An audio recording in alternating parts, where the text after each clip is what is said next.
Thank you for tuning in to another episode of the What is Cycling podcast. On today's episode, we have Lawson Frogi Pruett, who is a courier in Atlanta, Georgia. This was a really cool conversation because it reveals a different layer in the cycling world.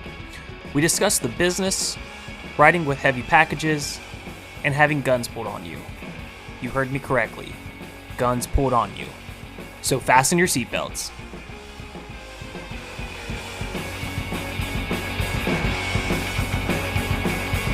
Yeah, I just want to thank you for coming on and doing an episode of the What is Cycling podcast because the Atlanta Courier Collective is pretty amazing, but now it sparked my interest into more questions for you. So, do you want to tell everyone about yourself? Yeah, sure. So I started riding bikes, obviously, like most people, whenever I was very young. It was something that I never really got too far away from. It evolved into skateboarding in my teenage years, which I think is the case for a lot of us. Um, and then whenever I was in my 20s, I had a really broke down car and a real broke down mountain bike. I had to decide whether I was going to drive the broke down car or ride the broke down mountain bike. And I started riding the broke down mountain bike significantly more than the car.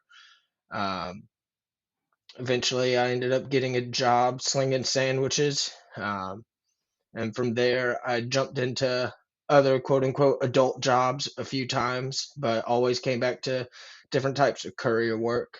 Uh, Ended up doing some legal delivery, medical stuff like that over the years. And just, of course, I started doing the food apps in addition to my quote unquote big boy jobs over the years as well. Just kind of one of those things where eventually I was doing more courier and delivery work than I was doing anything else, and just kind of left everything I didn't like behind. Stopped doing dead end jobs that I didn't enjoy doing, and yeah, it's kind of brought me. I just kept upgrading bikes, upgrading jobs, and eventually ended up bringing on some customers, working with bigger name companies, and yeah, kind of went from there.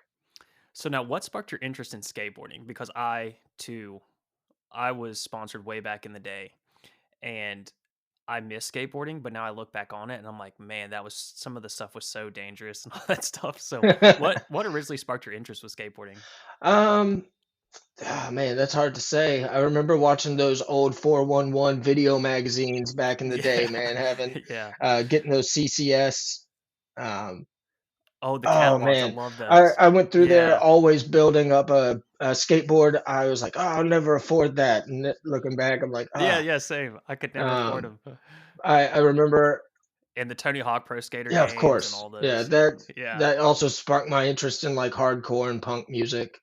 Um, Oh, Oh, definitely. for sure. Those we definitely came up in like the golden era of that, that thing, whatever you want to call that. There's Yeah, absolutely. if it hadn't have been for a lot of the bands I found through that subgenre or that subculture, I don't think I'd be where I am today.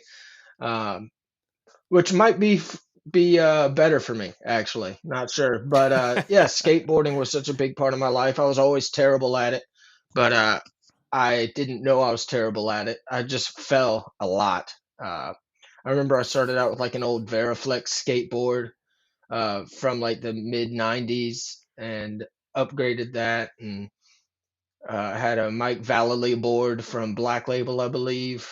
Okay, yeah, the originals. Yeah, Yeah. oh man, I loved all that stuff. Yeah, all the stuff from like Viva La Bam and Jackass Yeah. and all that. Yeah. Yeah, I have an Element skateboard that I hang up as like art in the house. And my wife is like, "Why do you protect that thing so much?" And I'm like, "It is just like it's a staple." I don't have too many things that I'll hang on the wall that I'm like very like sentimental about. Yeah, And like this is a brand new skateboard that I've never ridden. There's not grip tape on it or anything, but it's just like that was such a huge milestone in my life and it brought like you were saying, it has kind of molded me into who I am today. And that's why I'm like, no, this is protect this at all cost. But yeah, that's awesome. I have a skateboard that I keep around. Ironically, the skateboard was recently in a commercial or something for a filmmaker friend of ours. I was not in the commercial, but the skateboard was. Um, and every now and again, I'll break it out. I'll see if I can still land a varial, stuff like that. And if I can, I'm like, cool, I'll put it away. When I stop being able to land things, then I'll probably take off the trucks and hang it up. But I break it out like once a year, maybe. Yeah, see, I do the same thing too, and it's like I see all these Instagram videos and YouTube videos of like all these old guys that are like, "Oh, I haven't touched a skateboard in like 40 years," and then they can still like do handstands on the skateboard, and they can still ride a vert ramp and stuff. And I get on it, and I feel like I've lost all balance, and I'm like, how do you stay with that? Like, I don't get it. But yeah, I'm the same way. I pull it out just about once a year, and I'm like, yeah, still no, it's not there anymore. But Yeah, one of the guys who runs the shop that I hang out at all the time, Atlanta Beltline Bike. Shout out Philippe and Daniel. Philippe is several years older than me, and he'll still like post videos of just like grinds to manuals to hard flips to all this stuff, and then he'll walk away from it. He's like, "Man, I'm hurting." Like, yeah, I'm sure you are. He still rides BMX and stuff. He his body takes it somehow, and I'm just like, I don't. I'm not about that. I'm not trying to do all yeah, I that. can't do that. Yeah, that's awesome. Well, that's cool. So that's translated into your cycling and like being a courier and stuff. But so first off, where did Froggy come from? uh, I've been called Froggy since I was like 5 years old, something like that. A friend of mine gave me the nickname whenever I was younger and writing graffiti. Some girl wrote it for me. Um, and at the time it was Froggy. Um, Okay. and because I had been called that for so long, I just adopted it. I finally stopped fighting it in my teenage years, and she spelled it Frogi and gave it to me as a like a little gift. I had a huge crush on her, so I was like, I'm not gonna correct her. So it was Frogi, and that was like over 20 years ago now. And yeah, it just kind of stuck. I guess I look like the kid from the Little Rascals or something. I'm not quite sure. That's awesome. That's pretty cool that you I mean, that's not a bad nickname Right, too, yeah. because like some of the things I've been called, I'm like, I hate that and I will never repeat that. So yeah, that's pretty cool. Yeah, I've definitely been given some names that I'm not about for sure, but that one stuck luckily.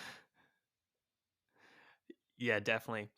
And so about being a courier, so will you explain what mess culture is? Because I know that that's kind Uh, of an aspect about not only being a courier, but like kind of the fixie culture and the alley cat and everything, which we'll get into. But like, what is mess culture? so I mean, there's the old quote about like being a I don't know where it comes from, but it's if you're part of it, no explanation is necessary. If you're not, no explanation is possible.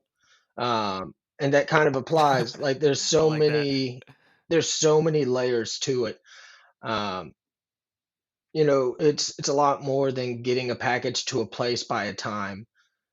You've got to balance so many different things. You've got to balance um, safety. You've got to balance being reckless. It's all about balance, right? Like messenger culture and courier culture.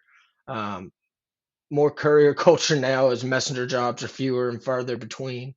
Um, is it's all about, like I said, it's hard to articulate. It's not something that's one of the reasons I'm working on a book, is it's real hard to articulate just exactly what it is. It's different for so many people. Um, I think me personally, I try my best to be not necessarily completely inclusive, because I think that you've got to make sure that you keep certain types of folks out of your scene. Um, but it's it's very freewheeling. You can do this job pretty much anywhere, as long as you know some folks and can do the job. It's yeah, it's real hard to articulate. It's the best job I've ever had, and it's also the worst job I've ever had. You know, it's a lot more than a job. It's a subculture. We have, you know, you can meet someone from Jersey, and they'll have the exact same experience that you have in Atlanta with, different specifics. And just having that united feeling, that sense of community across barriers. You're not going to find McDonald's workers posting online about, hey, I flipped 583 hamburgers today. But we probably make about the same amount of money as they do when it's all said and done. What made you so with the culture and everything? Like one of the main hotspots, obviously, is New York City. What made you want to do it in Atlanta? Like, what made you not want to go to like New York or one of these hotspots? I mean, I grew up in South Atlanta. Um, I love Atlanta. I know Atlanta backwards and forwards now. As long as you're in Midtown, downtown, South Atlanta, um, I know where it is. Outside of those areas, I have no sense of direction, and my fiance makes fun of me. But I've worked in other cities temporarily over the years, never for very long. I've traveled to other places and done like app work and things like that. But I mean, Atlanta's home. I've never seen any reason to really leave for extended periods of time. So I think it just always made sense to me to stay home, uh, even if it uh, even if it was popping off a little bit more in other places. Atlanta was definitely home. It's a little bit more. It's more familiar. Yeah, definitely. And I feel like that would be better for you as a courier anyway, just in case like phone dies or something, like you know how to get there and you don't have to rely on GPS or anything. And you have people close. I mean, if you were in another city, you would hopefully have people close so you could call if something went wrong. But especially being at home too in Atlanta, that'd probably be better as well. But so now, do you own the business? Like, is it a business or like how does the whole interaction work? Because I know that companies will pay you to deliver stuff, but like, do you have like an LLC or like what does that look like?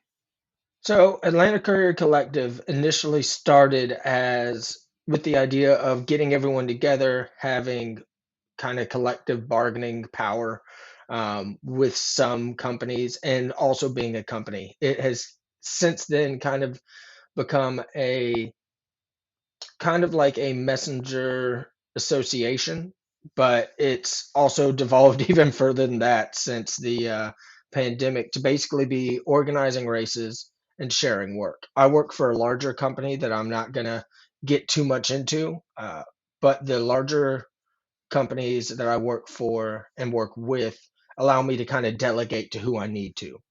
Um, Oh, cool. Okay. yeah, so they understand how things work. um, my main company, I do all my work for them. And then I have a couple of customers on the side that we do through ACC. And those are kind of just based on who's out and about at the time. This is a very seasonal job for some people. You got sunshine boys who are only going to work whenever it's nice outside, um, or they pack up and stop doing things in the middle of the winter because they can't handle the cold. Uh, So ACC is like a bike messenger association. We get together, we throw events, we hang out. We I think we threw 9 events last year with yeah, we throw a lot of alley cats. Um, this year I'm shooting for 10 with my brother Fote, who is one of uh, one of Atlanta's best, I'll say, organizers for sure. Fote is hands down one of my favorite people. Uh, I would never let him know that I feel that way, but that's definitely the case. And once again, I think it's cool that companies still use couriers as well. So how does that agreement come about? Because like I know it's few and far between, but like how does a company let you know that they want to get you to deliver whatever they have? So a lot of companies have known me personally for years and years because like I said, I've been out here since '09 in some form or fashion. Um, And so I've got a lot of relationships. They'll reach out to me directly. They'll reach out to the ACC page on Instagram. They will hear about us through other people. Uh, I have a specified work line. People will hit me up. So right now it's a little bit more informal. This coming year, we're actually looking at being a little bit more present. Um, but a lot of times I actually had this happen recently. I was doing a delivery and dropping off at the CNN Center. A lady ran up to me full speed and was just panicking. She's like, "Are you the courier?" And of course, the answer to that is, "Well, yeah, yes, I am." Uh, why? You know, like, what kind of courier are you looking for exactly? Like, what? I don't know who you are, and I don't have anything in my bag that should belong to you. And she goes, "Oh, are you from XYZ company?" And I'm like, "No, I'm not." She goes, "Well, they've been trying to find this building for the last 20 minutes and can't figure out where to park. Do you work with them?" I was like, "No, ma'am, but I can give you my number, and next time you can just call us." And I did it kind of as a joke, um, and because it was one of those app companies. Um, Ah, okay. yeah, yeah, yeah. I'm not trying to go behind any company I've worked with back, but it was an app company, and then she ended up calling me pretty, I think it was the same day, and said that she needed a whole bunch of work done. So we worked with her, and um, so a lot of times it's enough for people to see us out and see the word courier on our jackets or shirts and need something delivered, you know. That is pretty awesome. Yeah, that was a cool feeling for sure. Yeah, yeah, no kidding. To someone that wants to get into being a courier, how would someone get into it? Like, would they just meet you and then be like, "Hey, I might be interested in this," or like, In Atlanta, yeah, that's about the best because I keep up with who's hiring, what companies are open to working with bike messengers and couriers. Um, I work with trying to wear down companies that aren't working with bike couriers, because there's several companies that will use the electric bikes and stuff like that, or they'll use scooters, and so I'll kind of wear people down. I find out who's hiring, even if it's not directly with me.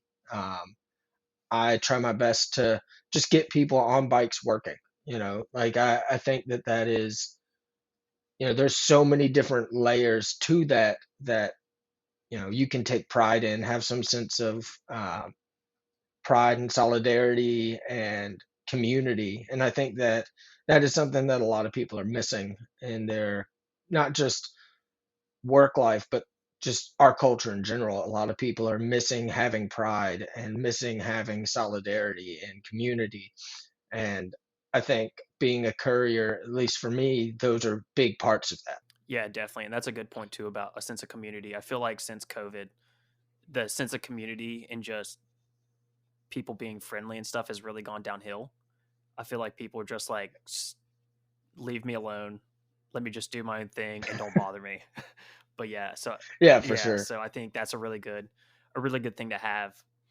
And so like how what do you think the grace period for someone coming in to be a courier to be like, okay, you don't do ride-alongs, but like what would like an initiation be like? Um, so whenever I got hired, literally my very first day working, uh, we got snow flurries. I broke my brakes. Oh, dang. I was riding on a broken down mountain bike. I braked too hard and snapped the cable because it had been outside rusting. Um, I didn't know anything about fixing bikes. We didn't have GPS like that back in the day. I had a cell phone, but I think I had left it at the at shop or something like that. So I had to figure out how to fix it on the fly using a ripped tube because I knew enough to keep a tube in my bag. So I used a ripped tube to kind of like fasten around it and then just wrap it multiple times so that it just stayed in place and didn't rub against my wheel. Um, and so like, I had a trial by fire, but well, ice. I had a trial by ice, and Atlanta is not designed for ice between the hills and the infrastructure for sure. So I might be the wrong person to ask about a grace period because I didn't get much of one. And then whenever I came back full time back in 2015, something like that, 2015, 2016, so, somewhere around there. My very first delivery was a 45-pound box going almost 6 miles away, but it was paying so much that I was like, I'm not complaining. I'm gonna take this.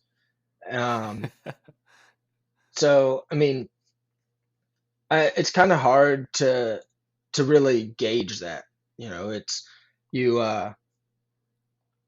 you kind of get thrown to the wolves pretty quickly. Whenever I'm working with someone, I try to, something small. I try to throw people small stuff if it's up to me.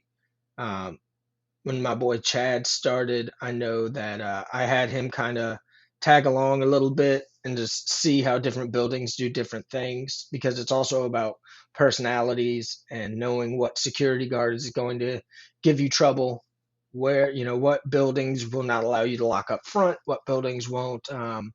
There are some buildings who, for example, I've been chased out of buildings by security saying that I wasn't allowed to have bags as big as my bag is because it could be a bomb threat or like yeah, uh, that I could That's make crazy. people concerned.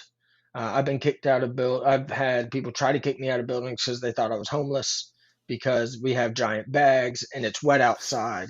Um, so I try to I think I overdad. Like I'm the oldest person I think working in the city right now regularly, and so I think I overdad some of my guys, and just kind of like, be careful.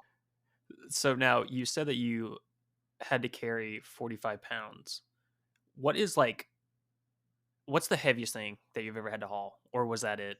No, not at all. The Obviously we don't weigh everything, but I know for sure that I've carried over 80 pounds a couple of times.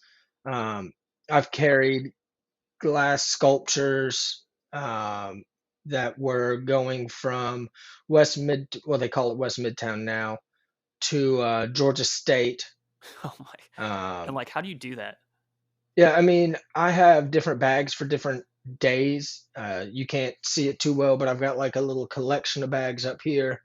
Um, I'm like a bag junkie. I collect them like it's, like Pokemon cards or something. And you learn how to wrap things properly and strap them in. Um, I have a front rack. You don't want to put too much weight on that because it'll tip you over. But putting flat things up there. But yeah, I've had to carry all sorts of crazy stuff. Like I said, I know for a fact I've carried over 80 pounds. There's a picture of me floating around somewhere when I was working for one company where I've got two boxes on my back, three boxes on top of the bag, and then a sack underneath my arm, and I had to get that across town, um, going to different stops for each one because they told us it was one piece, 1 pound. And then whenever I arrived, I was the last person on shift for the day, and we had no cars. We made sure I got paid right for it, but that was not my favorite day. I could only imagine. And so do they pay per pound or pay for like how does the transaction work? Um, Usually it's per service, so it's like same day, 2 hour, 1 hour rush, Oh, cool. um, Okay. rush direct is how we generally do things, and it is just kind of we there's a formula which is a little bit more difficult to explain, but a lot of times we look at it, and if once you've been doing it long enough, you can kind of eyeball it. It's you kind of eyeball what you're doing and where it's going. And so I have to ask, but what's the most expensive haul that you've done? Um, so one day they had me carry. Uh, trying to think, because I mean that's kind of complicated. I've done stuff for hospitals where it's doing like parts for surgery, which obviously that's pretty expensive because insurance is a joke.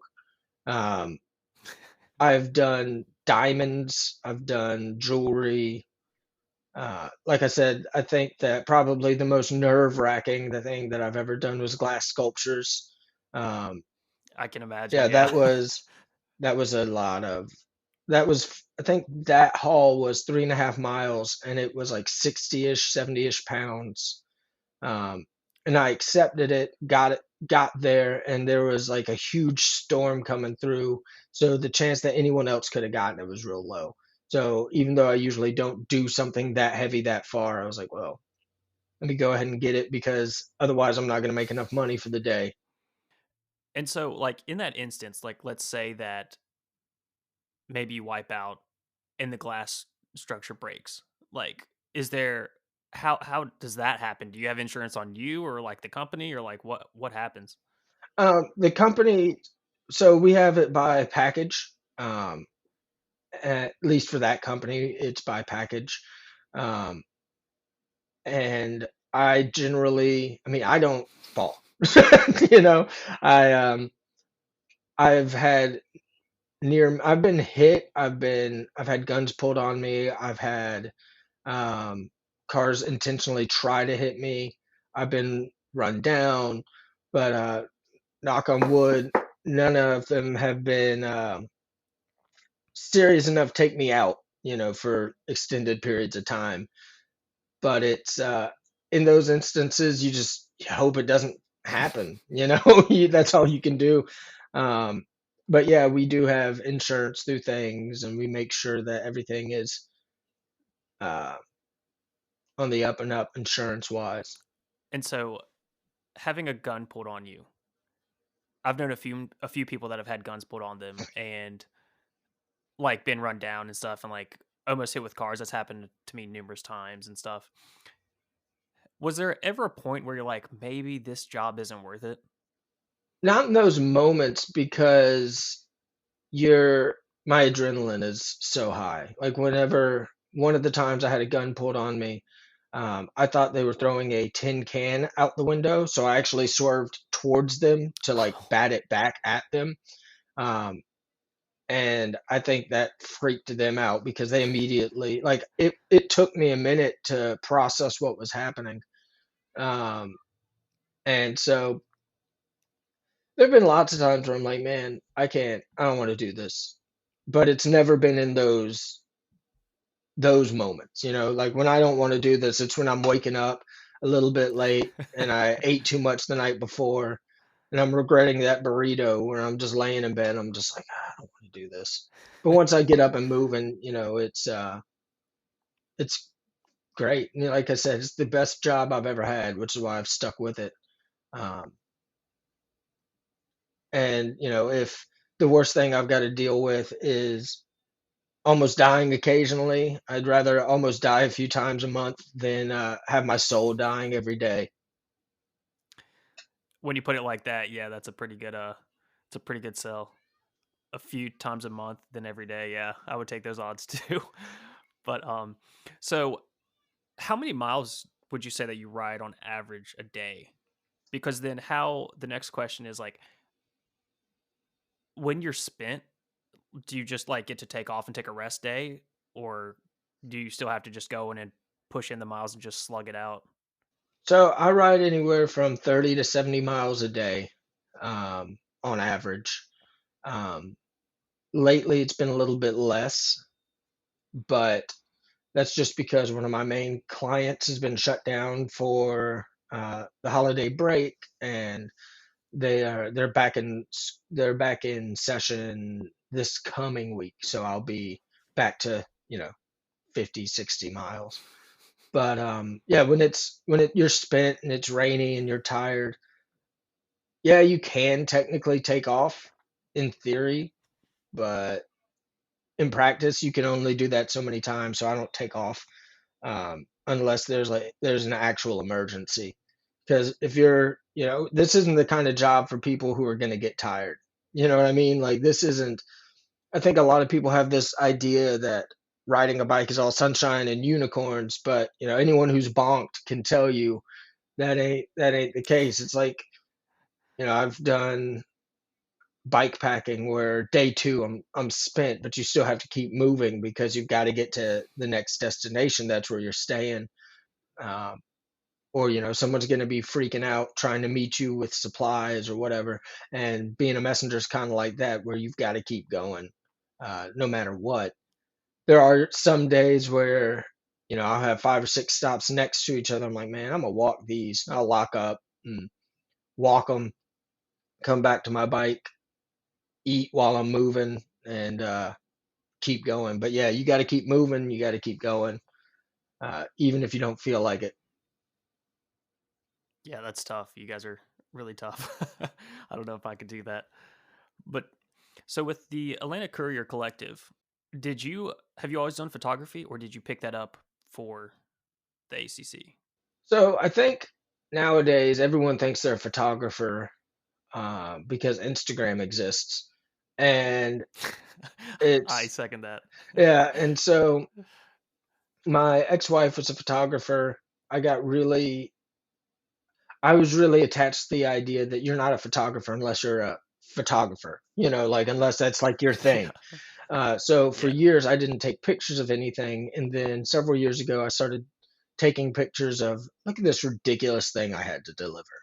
Um, or, I'm vegan straight edge. So I was trying to promote, and I had sponsors. So I would take photos of, products and things I was doing, oh, I'm bike packing. Let me take a picture of this. Um, you know, I need to shout out my sponsors for XYZ. And so I started taking a lot of pictures constantly. And then I realized it's like, I feel like I've got a better eye for this than I give myself credit for. So I just started taking more and more photos, um, updated to different cameras, started playing around with angles. And I still don't really consider myself a real photographer now, even though I've got like 6 or 7 cameras. Um, but people started asking me about my pictures and, where'd you take this, and all asking me questions about editing and all kinds of stuff. And I just started putting it all together. Um, I really started doing it in earnest, probably 2018, 19. Um, and then more seriously in 2020, I was in a car wreck and I could hardly work. Like I was working, but I had to work my other job. At the time, I had to get another job because Mm. I couldn't lift things, I couldn't walk right without some serious pain, or I had to be on light duty, which there's no light duty as a courier.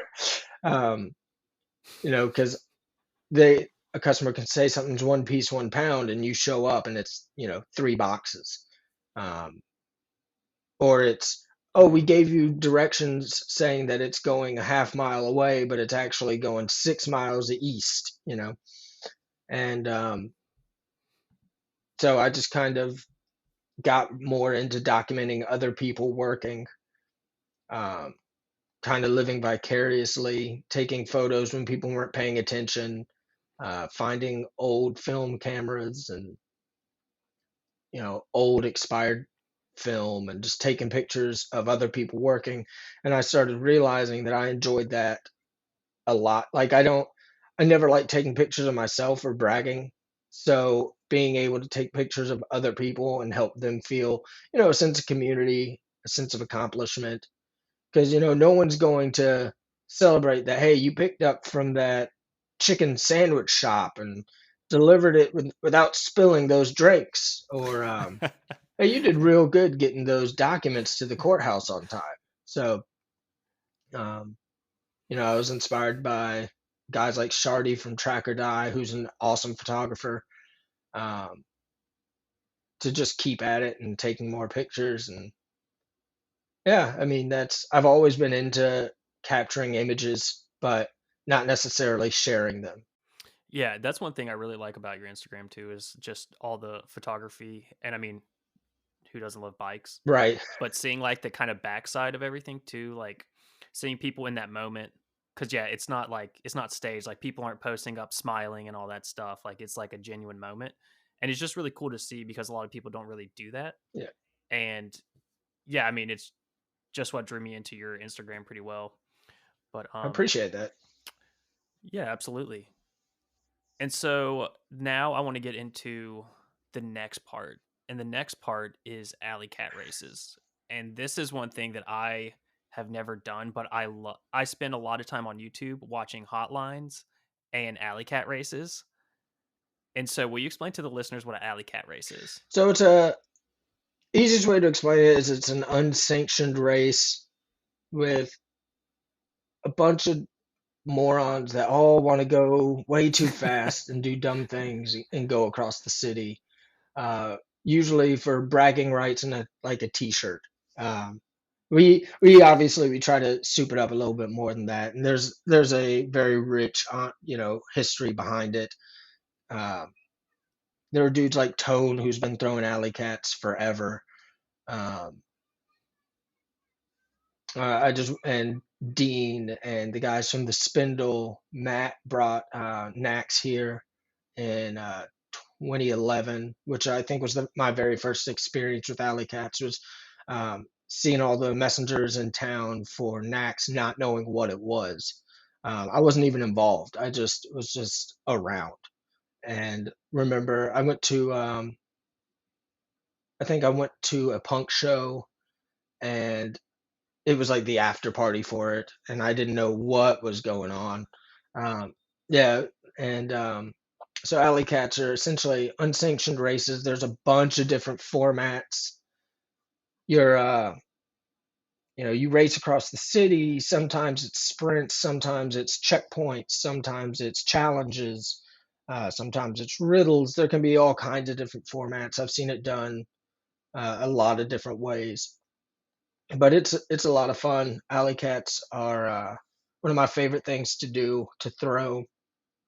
Um, I'm grateful for all of our sponsors that help us make it worthwhile for people who are, darting across traffic. We try to help people be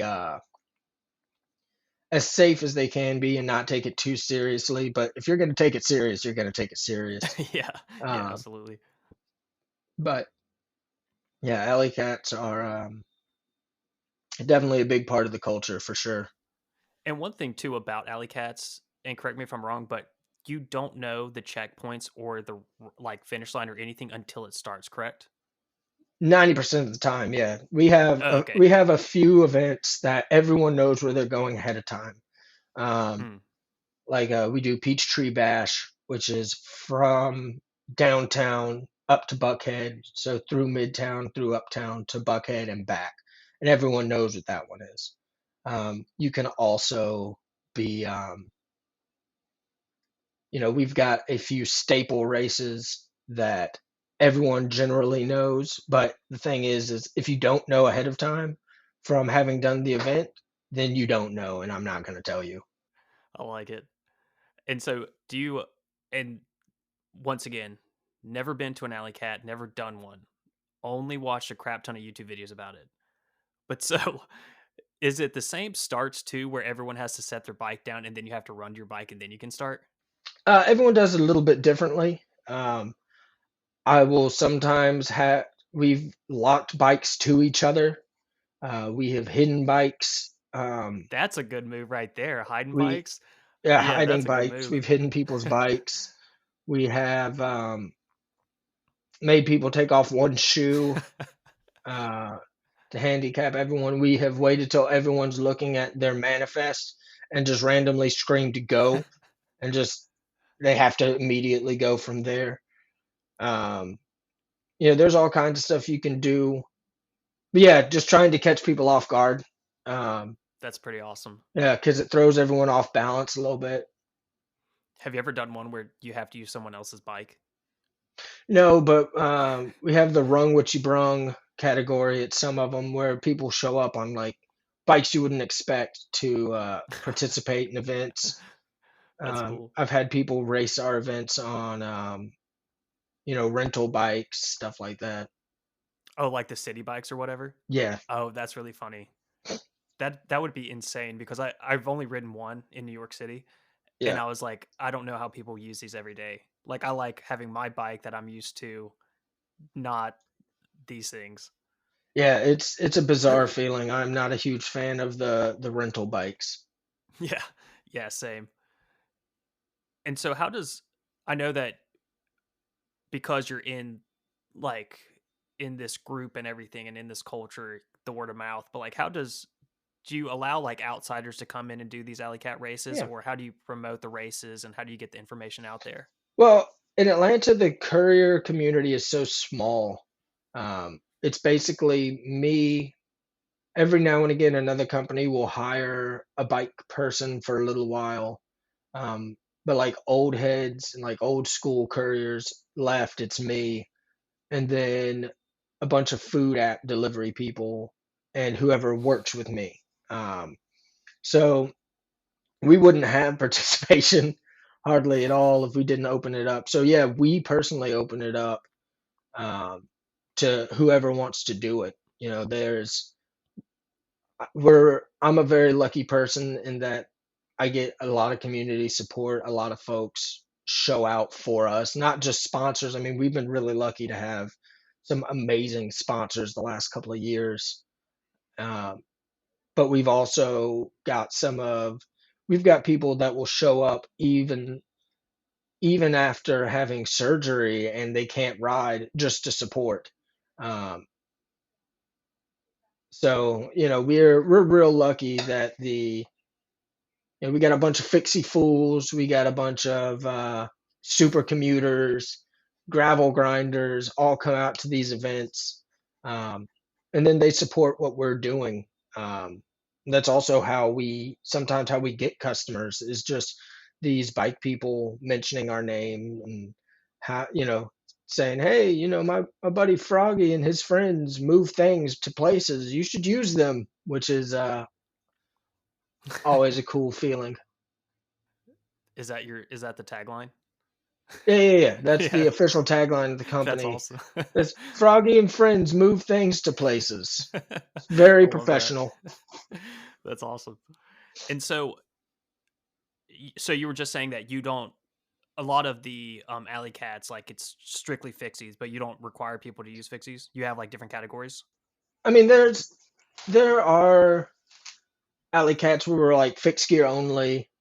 Um, there are alley cat, no electric bikes. I think I've thrown one or two where I've allowed electric bikes just because it was a points challenge and it didn't really Mm, matter. Because it doesn't matter how fast you're going to places. Um, so for Messenger Appreciation Day, I did 50 checkpoints, and it was it didn't matter how fast you were getting to places, right? Because if you can't jump rope for 3.5 minutes or name 20 presidents or whatever the checkpoint might have been at that particular spot, then it didn't matter how fast you were getting there. You weren't getting any points. dang. Um, 50 checkpoints yeah, and one of them you have to jump rope for 3.5 minutes. no, that's one I just came up Oh, with off the top of my I head. was like, man, that is brutal. Yeah, so it's 50 options. You had 50 options. You had to record them, work in a team, um, carrying boxes from point A to point B. Um, what else did we do? We made people, I think this may have been a different race, but we made people spin around a baseball bat and then run to a tree, run around the tree, and then run back and spin around the bat and then get on their bike and try to jump it. Um, How many were successful? no one finished all 50, obviously. Okay, Um, that makes but sense. the person who won hit, I want to say 21 checkpoints and got like 400-ish points because it was all points based. So you got to choose which ones you went to, Yeah, or you got to choose where you ah, were okay, going, and cool. um, yeah, that's probably my favorite alley cat we threw this year. Yeah, that's like a little adventure race too. That's pretty cool. Yeah. I like those. Yeah, because I don't know if you've heard about Manduro and Minduro, which is kind of the same concept, but it's like an ultra endurance race. Oh, word. And so I actually interviewed Domino on episode 2, but it's like over the course of like 260 miles, you only know the next checkpoint. You don't know anything after that.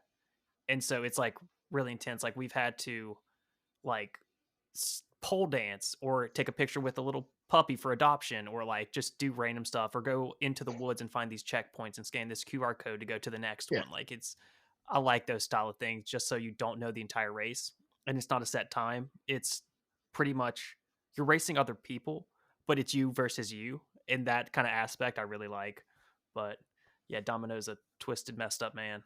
Yeah, I need to go back and listen to that one. I've listened to, I think, almost all of them, um, except maybe one, two, and three.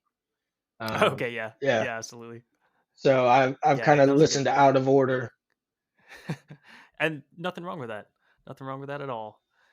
And so I want to recommend everyone who's listening, if you have never watched a hotline Oh, or a alley cat video, go to YouTube and just type in hotlines, and you will get a ton of fixie riders going through main streets in New York City, going through traffic, going blowing through red lights, catching the wave, whatever. It's pretty amazing, and it will definitely get your palms sweaty. But do you have any other recommendations for movies or something that people should check out? so many, but of course my brain, as soon as you ask me, my brain went to Yeah. mush. Macaframa, which they're not all messengers, but they're all like bike life guys. Um, Macaframa is amazing. MASH SF, the 2005 and 2015 is awesome. Um, Quicksilver with Kevin Bacon. Quicksilver. Uh, Yes. yeah, Yeah. fantastic movie. Um, and that's not a joke at all. Like I legitimately love that silly movie. Um, I can't think of any more off the top of my head. There's so many folks that have put out amazing content over the years, and of course, if someone asks me, I'm not able to remember anything. Um, That's awesome. And so I want to hear a little bit more about your book. yeah. Um, so I've been compiling a bunch of Zen and Chen practice ideas that so I meditate a lot. I practice Buddhism in so much as Chen and Zen practices. And basically, my ideas evolve from my meditation, like what works, what doesn't. And I don't understand a lot until I get on my bike. And so a Hmm. lot of those ideas don't hit home for me until I'm on my bike. So I've been working on just writing daily, just kind of what my thoughts are on the bike. And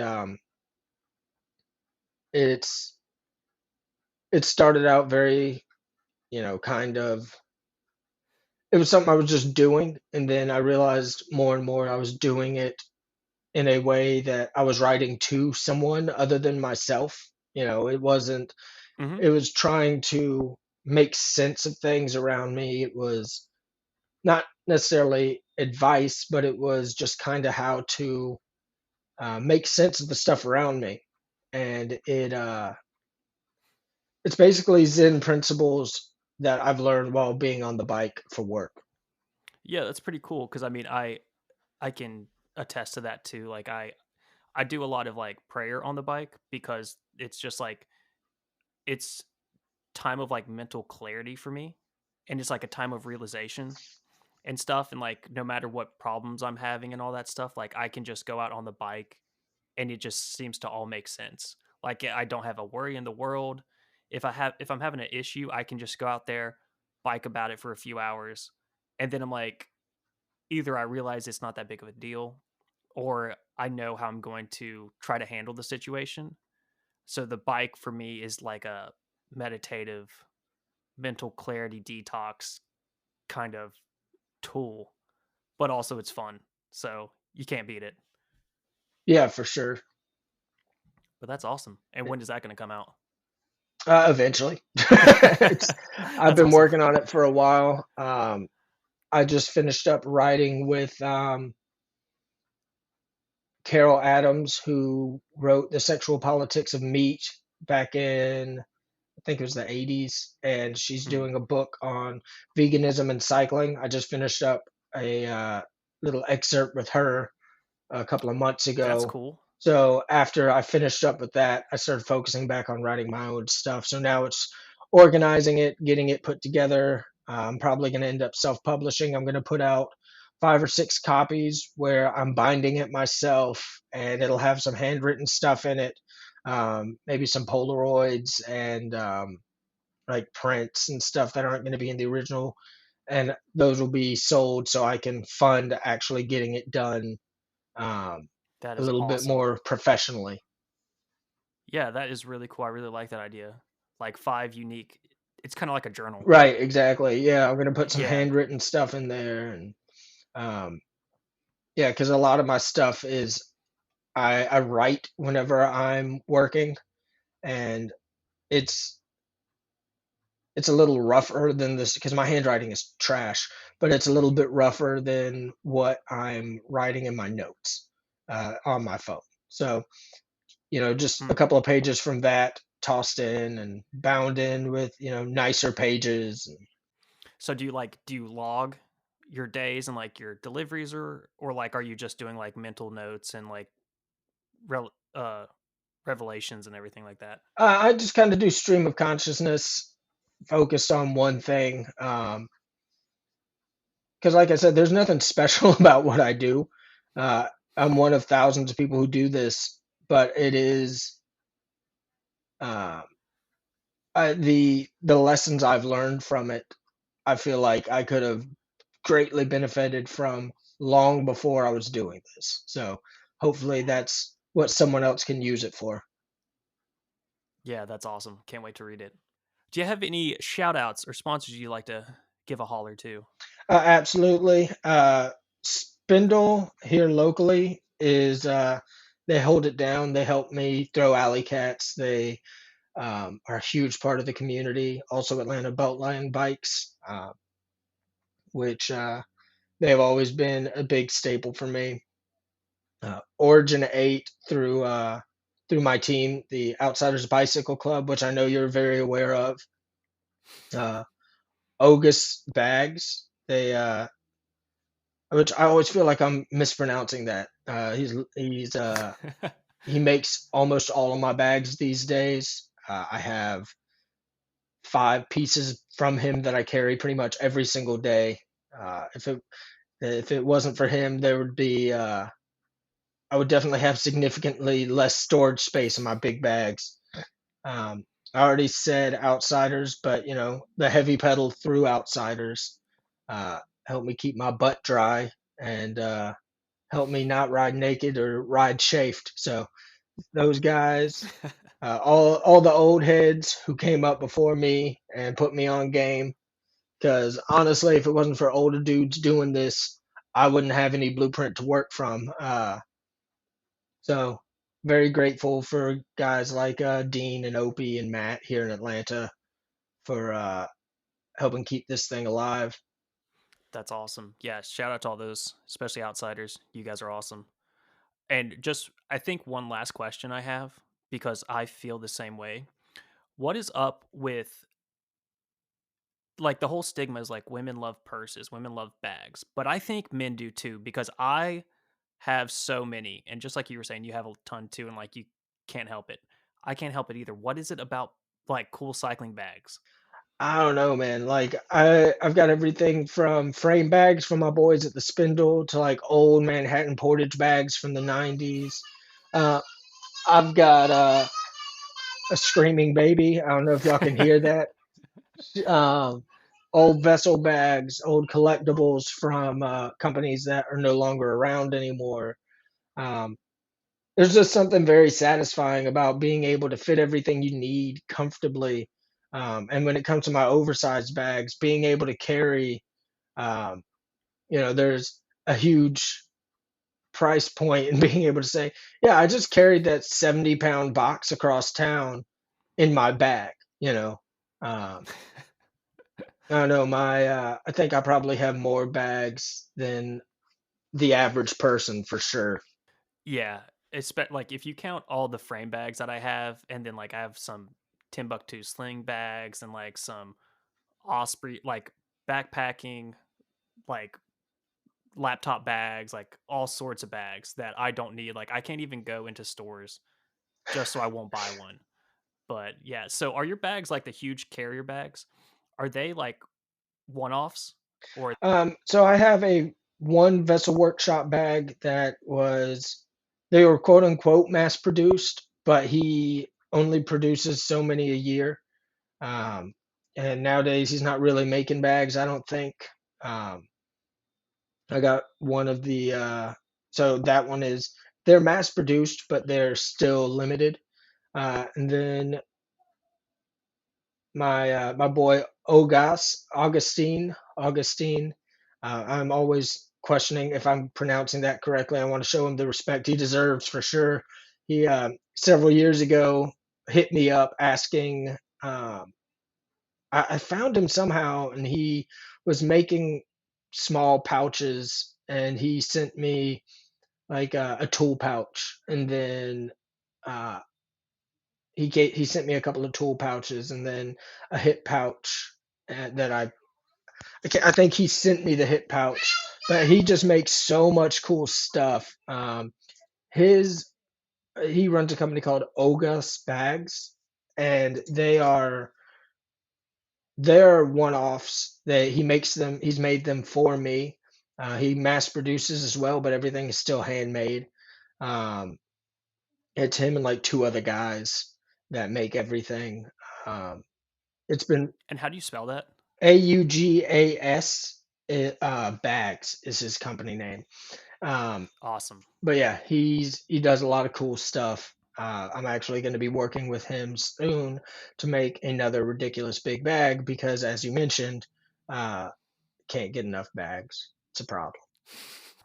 Definitely. Always. That will always be a problem I have. Well, thank you, Lawson, for being here. It's been great to learn more about you and being a courier in Atlanta. And it sparked my interest. And I'm really glad that we could have this conversation and let the listeners learn more about it. Because I think this is one aspect in cycling that people don't exactly know too much about, besides seeing little clips on Instagram and YouTube. So it's really cool to learn more from you. So thank you for being on the podcast. Absolutely, I appreciate your time. It's like I was telling you offline. It's very humbling to be amongst some of the guys you've interviewed. Um, Whenever for me it's like this is a job I do, it's very, very cool, and I appreciate your time and everything you're doing with this podcast, man. Very cool. Awesome. Thank you.